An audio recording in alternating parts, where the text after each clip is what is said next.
안녕하세요. 맞춤경매 김희준입니다. 오늘 결과 하나를 말씀드리려고 해요. 원래는 지난주에 결과가 나왔었는데 다른 더 좋은 물건을 좀 빨리 소개를 시켜드리려고 하다 보니까 이거는 제가 결과를 말씀을 못 드렸는데 한번 바로 말씀을 드려볼게요. 이것도 마찬가지로 제가 사전에 앞서 분석을 했었던 물건입니다. 분석을 했었던 물건이었는데 결과가 지난주 금요일 날 나왔어요. 낙찰이 됐고 많이 들어왔어요. 보시면 18명 입찰 들어왔고 주식회사 가 뭐라고 있는 거 보니까 개인이 아니라 이제 회사가 낙찰을 받은 걸로 보입니다. 많이 들어왔고 보시면 3차가 1억 3,900까지 떨어졌는데 2차를 넘겼었죠. 2억 1천만 원이니까 2차를 넘겼었어요. 그러니까 그 정도로 썼다는 거는 물건이 확실하게 좋다라고 판단을 했겠죠. 좋다라고 판단을 했으니까 2차를 넘겨서 확실하게 받으려고 높게 쓴 걸로 보입니다. 그래서 한번 결과를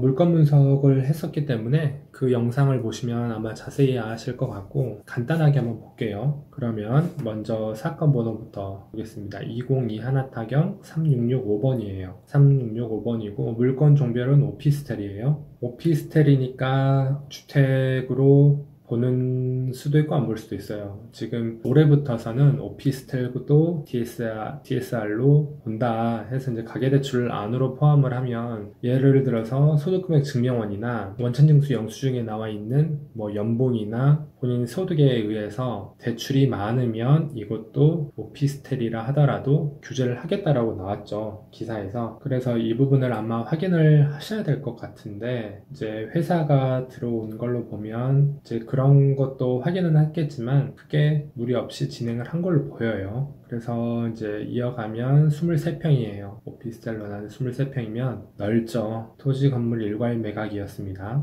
최초 감정가가 2억 8,500이었는데 1억 3천, 1억 4천까지 떨어졌다가 2차를 넘겨서 낙찰을 받았어요. 사진을 보면 이렇게 생겼어요. 여기가 대부분 다 오피스텔이 많습니다. 상업지다 보니까 퍼스트 클래스 이것도 오피스텔이고 퍼프라임 아파트라고 있는데 물건 종별은 오피스텔로 나와 있고 보면은 다 오피스텔로 나와 있어요. 저기 건축물 대장도 보면 이렇게 쓰였어요. 이렇게 생겼고 기계식 주차. 층수는 4층인데 높은 층은 아니죠. 이렇게 쭉 생겼습니다. 오피스텔 주거용으로 해서 이렇게 생겼다. 지금 공유자 지분을 전부 이전을 해서 한 걸로 보이고 바로 대출을 받았죠. 소유권 이전 등기하면서 대출을 받았는데 2억 3,040만 원을 대출을 받았어요. 그랬는데 이제 이걸로 인해서 경매가 진행이 된 거고 본면은 이게 21년 12월 달에 조사관이 조사한 내용인데 매매 시세는 정해져 있지 않다. 월세 시세는 2천에 70 전후다 라고 나와 있어요. 그래서 이거는 뭐 수익형으로 들어왔는지 아니면 뭐 실사용으로 입찰을 들어왔는지 저도 자세한 내용은 모르겠는데 저도 확인을 해봤어요. 시세를 확인을 해봤는데 확실히 그게 없어요. 실거래가가 내용이 없어서 전월세만 있더라고요. 보니까 여기 퍼프라임 아파트라고 있는데 보면 여기 있죠. 2천에 80 실거래 신고가 돼 있어요. 계약이 2020년 9월 20일 날 계약했다. 2천에 80으로 이런 내용들이 나와 있습니다. 매매 거래는 실거래가가 뜬 게 없어요. 그리고 이 주변의 아파트가 아니고 오피스텔이 뭐가 있냐면 아까 잠깐 봤는데 대준 블루인이 있고요. 또 주변으로 또 다른 게 있는데 그런 거는 좀 실거래가가 뜬 게 있죠. 대준 블루인 같은 경우는 매매가 지금 74 같은 경우는 2억 8,600 거의 3억 가까이 돼요. 오피스텔인데도 불구하고 이게 74라고 보면은 2억 9층 2억 7,400, 2억 9천, 2억 6,800, 7층 건축연도는 이거는 블루인은 2019년이고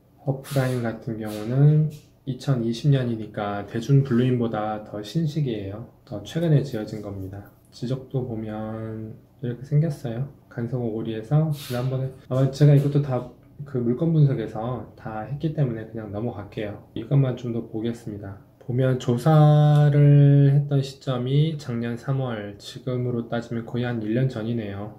했고 점유가는 미상인데 소유자 가족 외에는 전입세가 없는 것으로 조사했다. 전입세 열람 내역은 첨부했다 라고 나와 있어서 보면은 확실히 전입세대 열람원을 봤더니 없어요. 지금 한 명밖에 없네요. 물건 명세서를 보면 금저당 있고 임차 내역 없고 소멸되지 아니하는 것도 없어요. 업무상 업무시설인데 현황은 주거용으로 이용 중이다. 이 부분도 논란의 여지는 있을 수도 있어요. 논란의 여지가 있을 수가 있다라고 하는 거는 건축물대장 건물 등기 크게 보진 않을 것 같은데 대지권 크게 문제되진 않을 것 같은데 그래도 확인을 하는 게 좋죠. 문제가 될 수가 있으니까 1%라도 문제가 된다고 하면 확인을 하고 접근을 하는 게 맞습니다.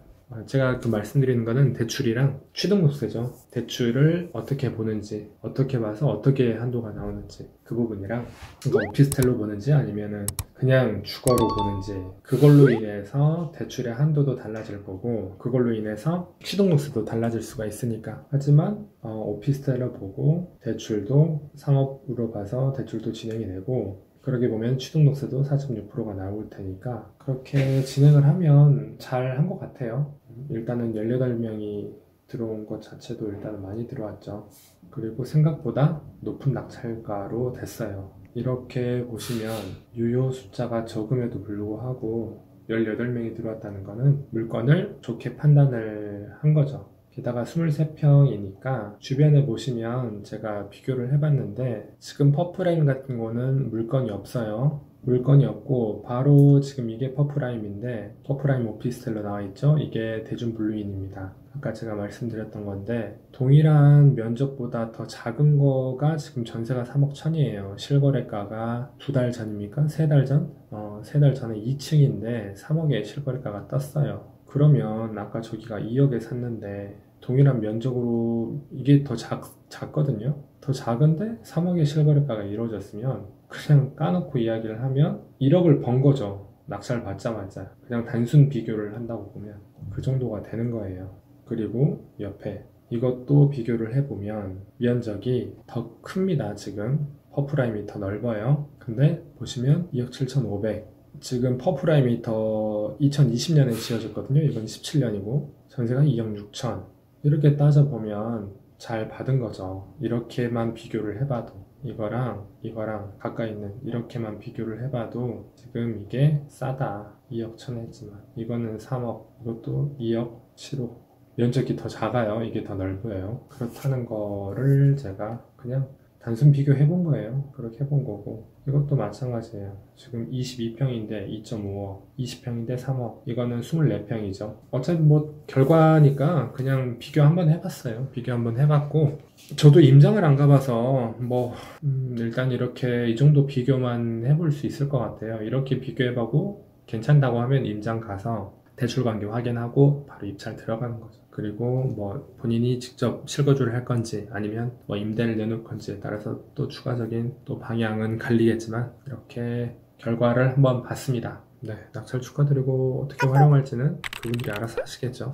네, 이상입니다.